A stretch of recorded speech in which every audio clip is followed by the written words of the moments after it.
Nesse momento nós vamos começar a Escola Bíblica Dominical. Irmãos, brincadeiras à parte, eu não poderia começar a falar algo nessa manhã antes de atentar e alertar para uma coisa que tem acontecido. Os irmãos me desculpem se de repente eu parecer um tanto agressivo nessas palavras iniciais, até um tanto quanto desrespeitoso, mas infelizmente eu preciso dizer. Eu, desde que me conheço por gente, eu fui cunhado a ver as coisas e entender o que é certo e o que é errado, e compreendendo que aquilo está errado, eu preciso denunciar, eu preciso acusar, eu preciso falar, eu preciso me posicionar. Então não sei se nós poderíamos colocar num patamar de denúncia ou não, mas é um crime. A verdade pura, mais do que um tipo penal, e não só crime previsto no Código Penal, mas também um crime previsto no Código de Defesa do Consumidor também. E a sociedade tem vivido isso, e isso tem invadido as igrejas e chega até os nossos lares. E às vezes, não de forma consciente, mas de forma inconsciente, talvez nós estejamos inseridos nisso também.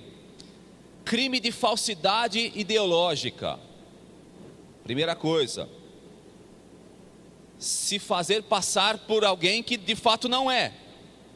Crime de falsificação. Oferecer um produto de origem duvidosa, um produto falsificado, um produto que não é daquela origem, mas se diz que é. Crime de propaganda enganosa, se prometer alguma coisa e de fato não se oferecer. Então cabe aqui uma advertência, porque existe um sujeito por aí, um cidadão que tem cometido isso, e nós estamos entrando nessa barca furada aqui e não estamos alertas. O nome desse cidadão, Coelhinho da Páscoa. Coelhinho da Páscoa. Desculpe se eu ofendi alguém, desculpe, adolescentes me perdoem, eu vou trazer aqui revelações muito graves nessa manhã. Talvez vocês não estejam preparados, mas eu sei que vocês vão conseguir chegar até o final. Fiquem firmes aí. Mas esse camarada aqui é um tremendo de um salafrário, pilantra, usurpador, e quer nos levar a crer que de fato as coisas são como tem sido veiculado por aí. Irmãos, é de arrepiar os cabelos isso aqui, é de arrepiar os cabelos. É por isso que eu estou me propondo, antes de falar a respeito do cidadão aqui, mostrar para vocês o que de fato Deus intentou, ou o que Ele imaginou, ou o que a história diz a respeito da Páscoa. Seja a Páscoa judaica, seja a Páscoa cristã. Cristã, vamos dizer assim, a neotestamentária, aquela que tem a ver com Cristo. E a gente precisa ir lá no Antigo Testamento, nós precisamos abrir o livro do Êxodo, no capítulo 12, para começar a entender o que Deus estava fazendo.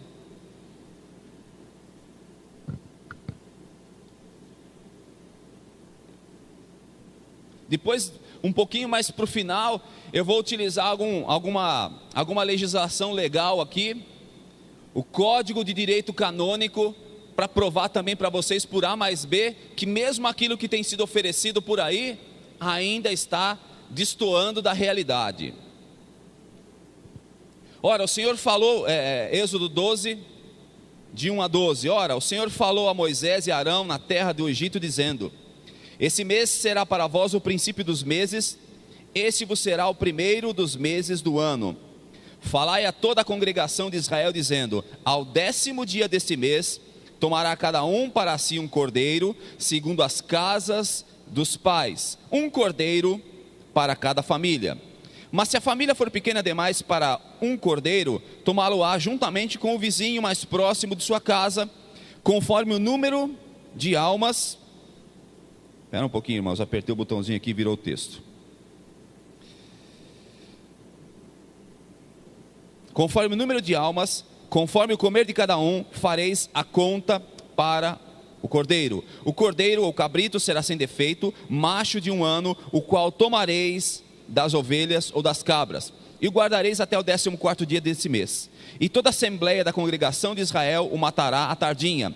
Tomarão do sangue e poluão em ambos os umbrais e na verga da porta, nas casas em que comerem. Guardem bem esse verso 7 aqui. Tomarão do sangue e poluão em ambos os umbrais e na verga da porta. Umbrais da porta e verga da porta, nas casas em que o comerem. E naquela noite comerão a carne assada ao fogo e pães ázimos, ou pão sem fermento.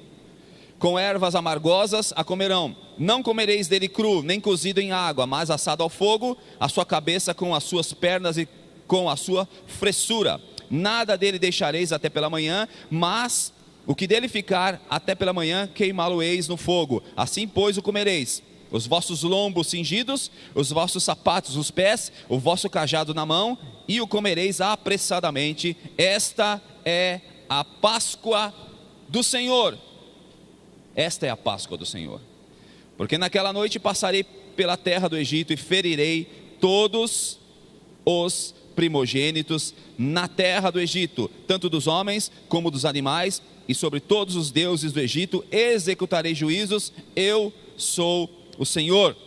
E o 13 também, mas o sangue vos será por sinal nas casas em que estiverdes. Vendo eu o sangue, passarei por cima de vós, e não haverá entre vós praga para vos destruir, quando eu ferir a terra do Egito. Pronto, irmãos. Via de regra, isso é Páscoa. Essa é a Páscoa do Senhor. E o que era a Páscoa do Senhor? Bom, historicamente vocês vão se lembrar. Vocês vão se lembrar que nos primórdios houve fome. Nos primórdios foi preciso que o povo buscasse alimentação no Egito. Naquela época José já estava por lá, vocês sabem de tudo isso.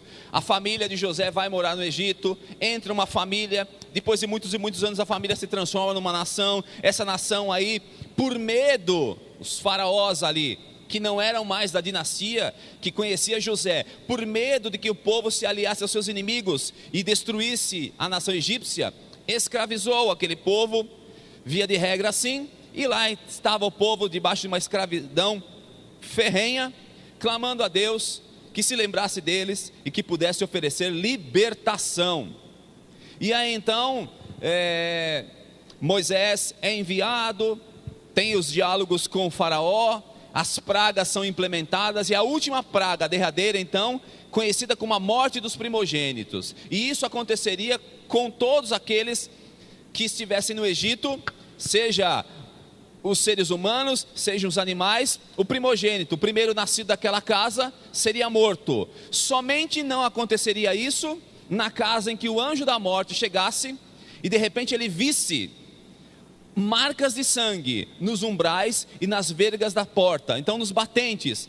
Então interessante é que a construção aqui que a Bíblia nos apresenta, em ambos os umbrais e na verga da porta. Então umbral é o ombro, então as laterais, e na verga.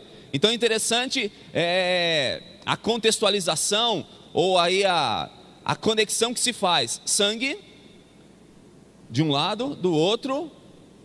Então simbolizando aí uma possível demonstração da cruz ali, uma marca que simbolizaria a cruz, mas já lançando para algo que aconteceria no futuro, o futuro deles, nosso passado, que seria a morte e ressurreição de Cristo, do Cordeiro Pascal. Veja o que estava sendo preparado aqui. Era uma alimentação onde eles precisavam comer vestidos, preparados, de pé, rapidamente, a Páscoa do Senhor, porque logo logo o anjo da morte passaria. E aí a Páscoa judaica é chamada de Pessá, porque é justamente a passagem, o momento em que o anjo da morte passa por todo o Egito, e ele vai ceifando vidas, mas encontrando o sangue a marca daquele sangue na entrada da casa, na porta, ele passava por cima, então não tocava em ninguém ali, e aquelas pessoas então permaneciam vivas, e logo em seguida a gente vê que Faraó liberta definitivamente o povo. Na verdade, o judeu ele celebra a Páscoa como a festa da libertação. O judeu ele celebra a libertação do seu povo de uma escravidão no Egito, no dia 14 do mês de Nissan, isso daí aproximadamente do ano 1480 a.C., mais ou menos. A grande questão é essa: o que é isso para o judeu? Talvez uma das festas mais importantes para eles, talvez uma festa muito lembrada. Existe um jantar que eles fazem, o Seder de Pessah, onde eles se reúnem e eles elaboram mais ou menos parecido com aquilo que a gente vê aqui: um assado ali, um cordeiro, ervas amargas e alguns outros elementos, muito importante para aquilo que nós já mencionamos N vezes aqui. E a nossa cultura está além disso daí, anos. Nós não acompanhamos essa pegada aí da cultura oriental e perdemos muito a questão da tradição oral. Então o judeu, e até os dias de hoje, o judeu ortodoxo, ele vai se preocupar em reunir a família nesse Seder de Pessah, e aí utilizando aqueles elementos ali, ensinando para os filhos como que as coisas de fato eram. Então, no primeiro momento, separa as ervas amargas aí, então sei lá, pensa aí num punhado de boldo, e aí dá para a criança mastigar aquilo ali. Come, filho, mastiga. E aí a criança mastigando aquilo e comendo, né? Veja, parece que a nossa Páscoa tem um teor de doçura, né? Chocolate, mas a Páscoa do judeu começa bem amarga, para que eles... Pai, mas que negócio ruim é esse então, meu filho? Assim era a nossa vida no Egito, assim é a vida daquele que é escravo. E aí ele ia ensinando, falando: olha, aconteceu assim, assim, assim, assim. Mas então Deus se posicionou e enviou sua libertação. Aí ele pega alguma coisa parecida com uva passa, com figo, uma pasta doce, e aí dá para o filho comer. E aí o filho come aquilo ali: puxa, é doce, pai, bom, né? Então, assim se transformou a vida de cada um de nós, depois que o Senhor operou a libertação sobre o seu povo. Nós somos amados do Senhor, porque Ele se preocupou e atentou para com cada um de nós e nos libertou. E é por isso que hoje eu estou aqui contando essa história para você, e você vai contar para os seus filhos, e para os filhos dos seus filhos, e assim, isso daí é sendo transmitido. Então a Páscoa para eles é muito importante, porque fala de libertação. Eles viviam perdidos, escravos, não tinham expectativa nenhuma, perspectiva alguma. E é o que tudo parecia, eles iam morrer escravos, até que o último fosse, de fato, passado dessa para outra. Não havia muita esperança no coração do povo. Muitos já haviam se esquecido de Deus, outros tantos haviam se desesperado, se desesperançado, mas alguns ainda esperavam, aguardavam. E Deus engendrou essa libertação e trouxe essa realidade. Nós avançamos e chegamos no período ou na era cristã. E aí Jesus ele utiliza um expediente para poder aperfeiçoar aquilo que já era conhecido. E aí então a gente vai pular lá para o Novo Testamento, só para a gente... Vamos pegar o Evangelho de Mateus, capítulo 26.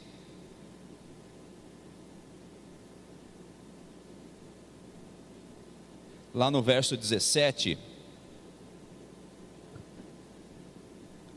O que estava acontecendo aqui? E no primeiro dia da festa dos pães asmos, vieram os discípulos a Jesus dizendo-lhe: onde queres que façamos os preparativos para comeres a Páscoa? Legal. Jesus então, ele continuava mantendo a tradição. Já há 1500 e tantos anos aí passados, e Jesus mantendo a tradição. Disse ele: ide à cidade a um certo homem e dizei-lhe: o mestre diz, meu tempo está próximo, celebrarei a Páscoa em tua casa com os meus discípulos. E os discípulos fizeram como Jesus lhes ordenara e prepararam a Páscoa. Veja, Jesus estava ali com os discípulos celebrando a Páscoa, exatamente a mesma Páscoa que as famílias celebrariam. Iam se alimentar juntos, fazendo memória daquela libertação operada por Deus, também com alguma alimentação diferenciada ali, diversificada, ervas amargas. Era pesado, era difícil, e talvez fizesse um pouquinho mais de sentido para esse povo aqui, porque de novo eles estavam passando por algum estreito, e o estreito era, a situação não estava muito boa para eles, porque Roma estava pressionando demais, e toda e qualquer variação ali no meio do povo, toda e qualquer possível rebelião, iria ser entendida como ato de guerra contra o Império Romano. Isso daí ia ser sufocado, e muita morte ia ocorrer, e muito derramamento de sangue. Então eles estavam ali aguardando. Na verdade, o povo, e não só o povo, mas os próprios discípulos, que ainda não tinham compreendido ao certo a proposta de Jesus, aguardavam que o Messias, ele viesse para libertar no poder da espada. Sacava a espada e ia cortar a cabeça, só que Jesus, ele veio com uma outra proposta de amor. E Jesus estava celebrando aqui a ceia com esse povo, se assentou, o verso 20 diz: chegada a tarde, ele se assentou com os 12 discípulos, e enquanto comiam disse: em verdade vos digo que um de vós me trairá. E eles, profundamente entristecidos, começaram cada um a dizer-lhe: porventura sou eu, Senhor? E respondendo ele, disse: o que mete comigo a mão no prato, esse me trairá. Em verdade o Filho do Homem vai, conforme está escrito a seu respeito, mas ai daquele por quem o Filho do Homem é traído. Bom seria para esse homem se não houvera nascido. Também Judas, que o traiu, perguntou: porventura sou eu, Rabi? Disse-lhe ele: tu disseste. E aí então Jesus, ele conecta aqui a ceia, aquele momento de Páscoa, com a ceia do Senhor, que nós estamos acostumados a celebrar mensalmente, que vamos celebrar hoje inclusive. Enquanto comiam, Jesus tomou o pão e, abençoando, partiu e deu aos discípulos e disse: tomai e comei, isso é meu corpo. E tomando o cálice, rendeu graças e o deu a eles, dizendo: bebei dele todos, pois isto é o meu sangue da nova aliança, o qual é derramado em favor de muitos para a remissão dos pecados.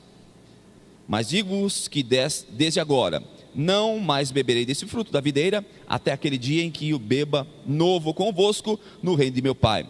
E tendo cantado um hino, saíram para o Monte das Oliveiras. E aí então, o prosseguimento aqui dessa história é Monte das Oliveiras. Chega Judas ali, né, como quem não quer nada, e aí já combinando com os caras ali. E veja, irmãos, foi tudo muito mal feito, às escuras, de noite.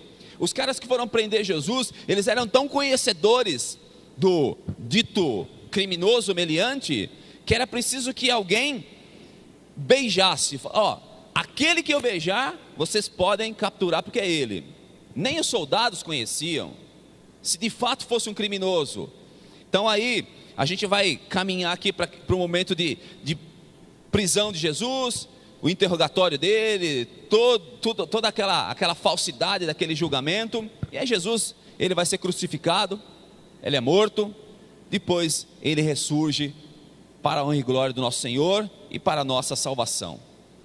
Mas Jesus então, ele insere dentro daquela cultura do Pessah, da Páscoa judaica, uma noção de ressurreição. Veja, a vertente aí já começa a mudar um pouquinho.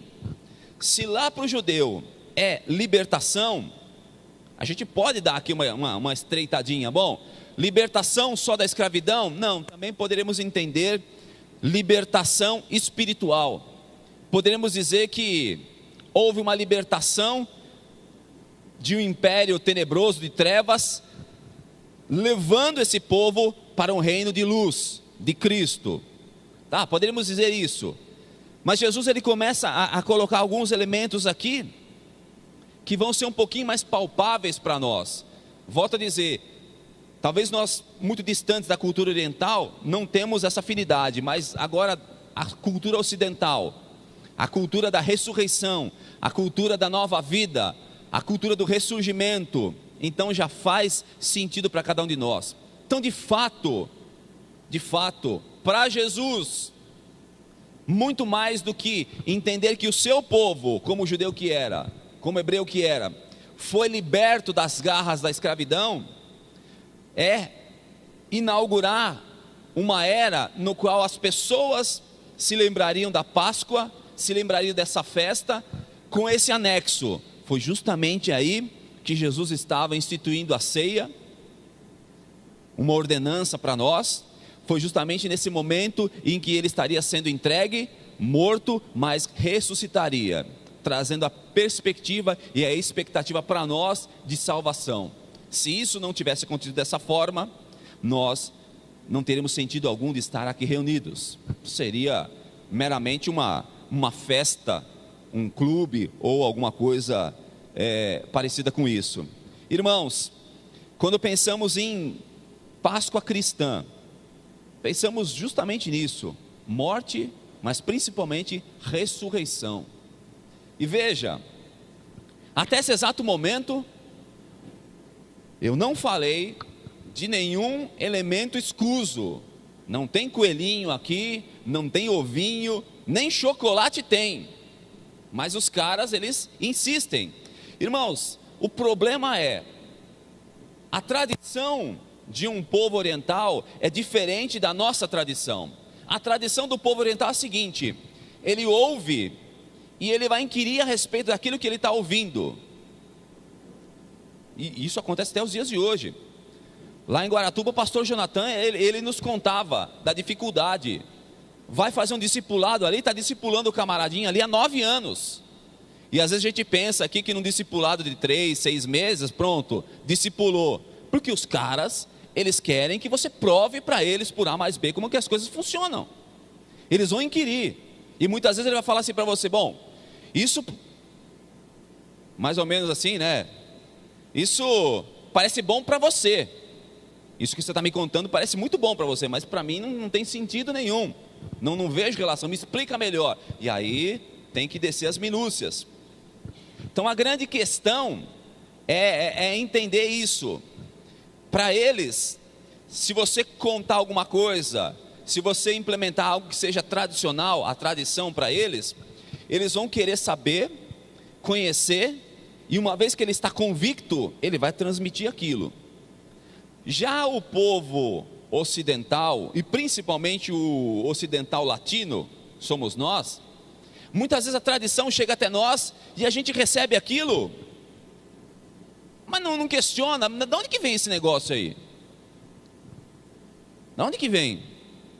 João, como é que aquele negócio lá que você estava contando ontem lá, na Páscoa não pode escovar o dente e se olhar no espelho?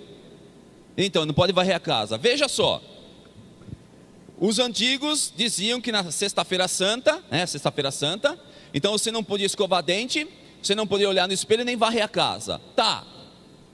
E aí muitas pessoas vêm praticando isso. Tá. Tradição. Tá. Mas de onde que vem isso? E nós não questionamos, né? Às vezes por medo ou por respeito, fala: tá bom, tio, tia, vovó, mas de onde você aprendeu isso? Porque há 300 anos, mas 300 anos, quem é que ensinou a fazer isso? Então, a nossa cultura, ela é muito receptiva. Muito receptiva. Aí os caras ficam aí, né? De repente o povo vai lá para Varginha, né? Fuma uma bela de uma charuleta, e aí fica vendo elefante colorido, e aí sai falando que viu o ET, disco voador, todo mundo vai atrás. Acredita naquilo. E embarca e vira tradição, pronto. Você vai lá em Varginha, na entrada lá, deve ter um disco voador lá, um monumento, enfim, é o que acontece. A Páscoa, que eu chamaria de Páscoa comercial, ela está baseada nisso, numa tradição não comprovada e que foge completamente da razão. O que é o ovo de Páscoa? Como é que esse camaradinha foi inserido aí no contexto? E isso daqui houve também uma evolução. A ideia do ovo, ele traz consigo algo que está inserido em muitas culturas, principalmente pagãs. Romanos, bárbaros, chineses, os próprios egípcios. O ovo simbolizava a vida, porque era, na visão deles, um objeto inerte que estava lá. De repente, surge vida. Mas muitas vezes, cientificamente, tinha que se explicar. Aconteceu isso por conta disso, não é geração espontânea, como até poucos anos atrás se acreditava que por geração espontânea, de repente um cesto de lixo poderia originar ratos e moscas. Geração espontânea. Não, já caiu por terra esses conceitos aí. Não há geração espontânea, é um processo científico. Mas eles acreditavam que o ovo simbolizava vida, simbolizava nascimento. E aí então, o tempo vai passando e as ideias vão se transformando. E eles inseriram a ideia de ressurreição. Aí já fica esquisito. Ressurreição no ovo. Mas tudo isso daí tem o objetivo de explicar o inexplicável. Jesus ele não entrou dentro de um ovo e ressurgiu. Não tem nada a ver, mas tá. Quem conta um conto aumenta um ponto. E isso vai sendo transferido geração após geração e as coisas vão se adaptando. Beleza. Num primeiro momento, a ideia era ovo de Páscoa, ou o ovo em si, ele está simbolizando vida e nascimento.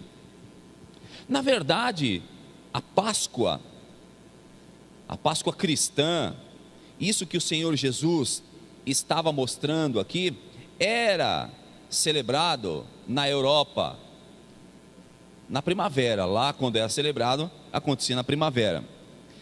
Justamente no momento em que muitas religiões pagãs tinham festas paralelas, chamadas festas de fertilidade.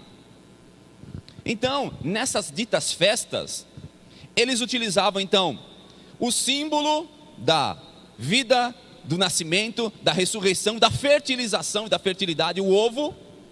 E aí então eles pegavam esses ovos aqui, ovos de galinha, tá? Gente, não é ovo de coelho, tá? Adolescentes, com muita dor no coração eu vos digo, coelho não põe ovos, tá? Eu sei que isso é difícil para vocês, mas aguentem aí, aguentem. Ovo de galinha, nem de codorna, nem de avestruz, ovo de galinha, pintava e oferecia como símbolo então de prosperidade. Olha, te desejo prosperidade, te desejo fertilidade, te desejo grana, te desejo uma boa colheita. E aí então, isso acontecia. E veja, estamos num paralelismo aí, a festa da Páscoa acontecendo e as religiões pagãs ali fazendo tudo isso. E aí então, a gente não sabe se com uma forma de evangelização, com uma forma de contextualização, e por isso a gente precisa tomar muito cuidado. A tradição cristã, a cultura cristã, ela passou então a utilizar esse expediente, troca de ovos de galinha. Eles pegavam, esvaziavam os ovos, tiravam ali o conteúdo dele, faziam um furinho por baixo, tal, e aí então pintava, deixava ele bonitinho ali, de pezinho, presenteava isso daí, como forma de celebração da Páscoa. Veja, está migrando as ideias aí, as ideias estão migrando. Aqui nós já temos então cristãos utilizando isso para celebrar a Páscoa, simbolizando então tudo aquilo que veio lá atrás, vida, nascimento, ressurreição, fertilidade. Pega isso daí e tal. Aí entra a questão mais comercial, a questão mais financeira das coisas. Os franceses foram os primeiros a... Cara, nós podemos... E aí os historiadores não conseguem revelar como que o cara teve essa ideia, ou por quê. Mas aí o cara teve uma ideia de pegar o ovo de galinha e encher isso daí com um chocolate derretido. E aí a pessoa teria não só a casquinha enfeitada, mas poderia abrir e comer. Eu estava pensando, como que seria isso? Às vezes a gente lava a louça, e se na nossa receita ali tem ovo, o copo, os talheres normalmente ficam com aquele cheirinho de ovo, é difícil tirar, tem que usar alguns expedientes. Agora imagina você pegar uma casca de ovo e esvaziar, não tem como você fazer asepsia lá dentro, simplesmente você enche de chocolate derretido e depois você vai comer aquilo. Vai comer um ovo com gosto de chocolate, um chocolate com gosto de ovo, não sei, mas os caras faziam isso daí. As crianças na Bélgica, nessa mesma época, faziam ninhos de palha, porque aí então já começou a se introduzir uma ideia que foi inserida pelos alemães. Bom, se o ovo simboliza essa questão aí de vida, nascimento, ressurreição, o coelho, ele é a demonstração maior disso daí. Por quê? Porque o coelho, ele é um animal que procria com uma facilidade muito grande, muito rápida. Então, introduzir essa questão aqui. E as crianças belgas faziam ninhos de palha na grama. Se de repente vocês estão fazendo, viu, adolescentes? Estão fazendo ninhos aí de palha na grama, vou contar uma outra verdade para vocês, do fundo do coração. As crianças aqui esperavam que aqueles ovos que elas tinham colocado lá de galinha fossem cheios pelo coelho. E eu me preocupei com isso também. Com perdão da palavra, irmãos, que substância marrom que o coelho pode utilizar para encher aquilo ali que é parecido com chocolate? Quero nem saber. Se de repente você fez o teu ninho ali com um ovinho, esperando que o coelho trouxesse alguma coisa, e encontrou alguma coisa, não foi o coelho que trouxe, viu? Cuidado. E se foi o coelho que trouxe, a Noemi bem soprou aqui no meu ouvido, aquilo não é chocolate, não coma. Cuidado. Se colocar alguma coisa ali, foi obra do ET de Varginha. Gente, e aí o povo mergulhava nessa ideia aqui, aguardando, olha. E aí, o tempo foi passando, o chocolate tornou-se mais comum na Europa, e aí eles descartaram por completo o ovo de galinha, a casquinha, e pronto, já faziam ovos de chocolate, ou então um chocolate na forma de um ovo. Irmãos, quanta coisa foi acontecendo para chegar a ser o que nós temos hoje.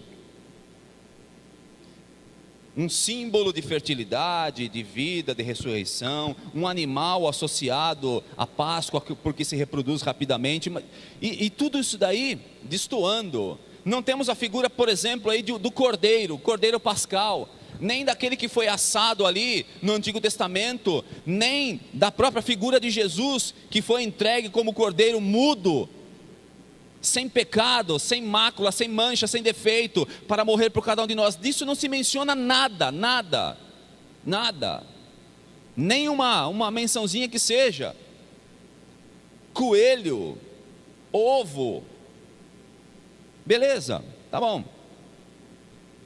E o que nós temos hoje, mergulhado, inserido nesse contexto aqui, de Páscoa comercial? O que é a Páscoa contemporânea, que não é nem a do judeu, nem a cristã, mas aquilo que nós vemos hoje: supermercados com corredores abarrotados de ovos de chocolate, cada vez menores e cada vez mais caros. Até recentemente vi uma foto ali, deve ser brincadeira, mas a Caixa Econômica Federal oferecendo financiamentos para aquisição de ovos de Páscoa. Acho que deve ser brincadeira aquilo ali, mas quase que está andando por esses caminhos. Isso daqui é tão infeliz, que eu mencionava aqui na terça-feira, de um ex-vizinho meu, que entrou ali, em quase vias de fato, puxando faca um para o outro, porque a mulher comprou ovos de Páscoa para a família toda, e o cara ficou desesperado, porque ia ter que pagar tudo aquilo. Veja, completamente fora do contexto. Se é uma festa, se é algo bom, se deveria trazer amor entre as famílias, por que trouxe discórdia? Porque de fato está destoando a realidade. Comerciais televisivos insistentes é o que nós temos: Páscoa, Páscoa, Páscoa, Páscoa desse, Páscoa daquele outro, e vai. Jesus, nada, nenhuma menção sequer. Preços, nem se fala. Concluindo, irmãos, a conclusão que nós trazemos disso tudo: a Páscoa contemporânea, a Páscoa midiática, a Páscoa que está na mídia, e a Páscoa comercial, nada tem a ver com a sua origem, seja mais remota, no Antigo Testamento, ali no Egito, seja mais próxima, em Israel, mais precisamente em Jerusalém. Veja, a Páscoa contemporânea rouba a cena. Existe realmente, ainda que seja uma brincadeira, mas é uma falsidade ideológica, é uma falsificação, é uma propaganda enganosa. A cena está sendo roubada, o foco está sendo modificado. Isso daí tem impedido uma compreensão clara do verdadeiro sentido pascal. As pessoas não entendem, não sabem, simplesmente elas imaginam que é isso daí, é isso que a gente vê na televisão. Simplesmente presentearmos pessoas amadas com aquilo ali que vale uma nota. A gente pensa que é de ouro, mas não é, de chocolate. E muitas vezes nós nos surpreendemos. Tem um colega meu de trabalho que até o ano passado, e a filha dele já deixando de ser junior, passando a ser pré-adolescente, uma pirulona, e de repente ele continuava contando para ela a história do Papai Noel e do Coelhinho da Páscoa, e com aquela meninona lá fazendo o ninhozinho do Coelho da Páscoa. E aí ele e a esposa ia lá e colocava o ovo, e aí ela chegava no outro dia de manhã, encontrava ali, ficava alegre, feliz. Só que um dia ela recebeu uma coleguinha na casa dela. Casa caiu. E conversa vai, conversa vem, e aquela, não, que está o Coelho da Páscoa vai trazer.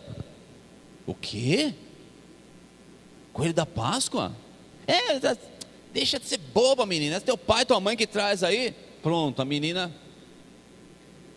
E eles ouviram então, depois tiveram que contar ali os fatos. E ela dizia, não acredito que vocês fizeram isso comigo. Papai Noel não existe, era vocês o tempo todo. Coelhinho da Páscoa, eu não acredito. Gente, eu oro para que essa menina não entre numa crise aí existencial e de repente queira buscar até o próprio suicídio, porque isso é grave. Ela passou anos da vida dela acreditando que era de fato assim, e de repente a casa caiu. Tudo aquilo que eu acreditava, tudo aquilo que eu sonhava que ia acontecer em algum momento do ano. E aí outro dia ele foi brincar com ela. Vamos montar pai, para com isso daí, coisa boba. Vamos montar ninho de coelho, coisa nenhuma. A duras penas ela foi exposta à verdade. Mas, de um modo geral, os pais blindam seus filhos, pensando que talvez algo lúdico, algo assim, sem nenhuma malícia, possa ser utilizado. Talvez não haveria problema nenhum se realmente o ator principal viesse à baila, Jesus. E aí então talvez paire aí uma pergunta na cabeça de vocês estão doidinhos para fazer. Vamos ver se eu resolvo a pendência de vocês aí, hein? Segura aí um pouquinho. Afinal, comer ovo de Páscoa é pecado ou não? E agora, José? Comprar ovo de Páscoa? Não. Desde que isso não seja o foco principal da sua Páscoa. Se Páscoa para você for o ovo de chocolate ou qualquer outra coisa de chocolate, essa festa tosca e tola que o mundo está celebrando por aí a coisa fica complicada. Mas se Páscoa para você for também se presentear, trocar aqui um chocolatezinho, um ovo tal, lembrando, né, que coelho não põe ovo tal, se liga aí, pensa no Cordeiro, pensa em Jesus. Se de repente na tua Páscoa, a figura principal inserida aí, Jesus, está presente, amém, amém. E o foco principal aqui é justamente isso, fazer memória, o foco principal, Jesus, ou o ato de Jesus, fazer memória da libertação da escravidão, fazer memória da morte e ressurreição de Jesus. Sem essa morte e ressurreição, nós continuaríamos sendo escravos espirituais. E esse ato de Jesus nos trouxe libertação espiritual. Somos livres. Muito mais do que livres fisicamente, livres espiritualmente. Não temos pendência nenhuma, a cédula de dívida foi riscada, não devemos nada para ninguém a não ser o amor. Não temos pendência alguma, estamos bem. E mesmo que o acusador tente nos jogar alguma coisa na cara, ó, você fez ou deixou de fazer, cala a boca, arreda Satanás, eu não tenho nada contigo, porque Jesus ele já fez a obra, somos libertos. Então o foco da Páscoa para nós é esse: libertação espiritual, através da morte e ressurreição de Jesus, nosso amado e completo Salvador. Só tem uma observaçãozinha que eu queria fazer aqui para poder fechar, que também eu vou derrubar aqui na área algumas pessoas. De onde vem o costume de não se comer carne vermelha na sexta-feira santa? Quem é que inventou esse troço aí?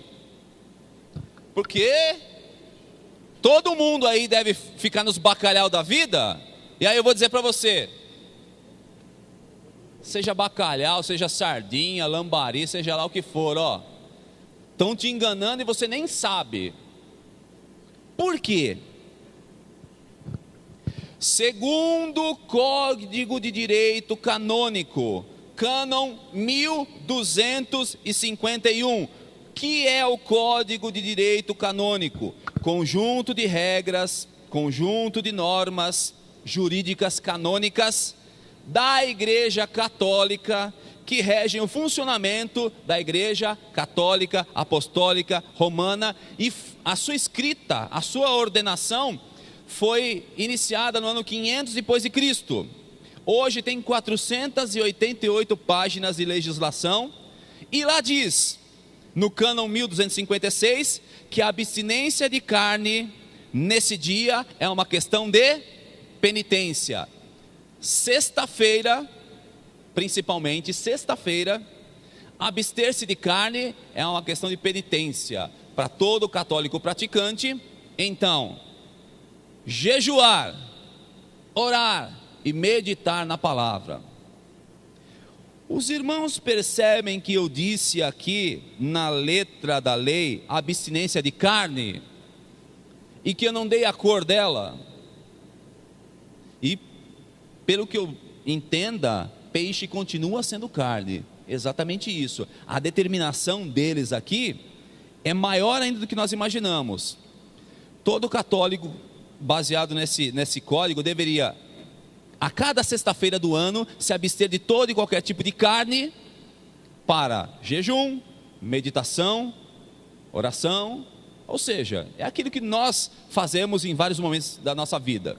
Então é toda sexta-feira, os caras já reduzem aí para sexta-feira santa ou festa da Páscoa, beleza. Se vai se abster de carne, então pelo menos que cumpra a letra da lei, é carne, peixe continua sendo carne, então não é para comer nada. Ah, eu vou comer bacalhau aqui, os caras estão vendendo muito aí, achando que você é jóia, ó. Continua mesmo, é isso daí, é dessa forma mesmo, estamos sendo enganados. Mesmo que nós não façamos parte aqui do contexto, estamos sendo enganados. E o povo lá que vive esse contexto também está sendo enganado, porque não deram corpo à carne. Ou seja, entende, irmãos? Na verdade, a nossa cultura é essa. E nós precisamos e podemos mudar esse conceito, de entender de fato o que significa aquilo que celebramos, o que de fato é, e aí então seguirmos por esse caminho extremamente excelente.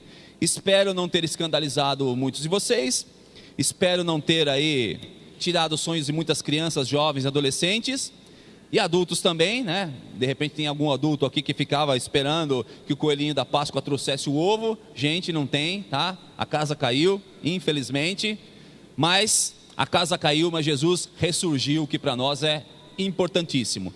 Amém?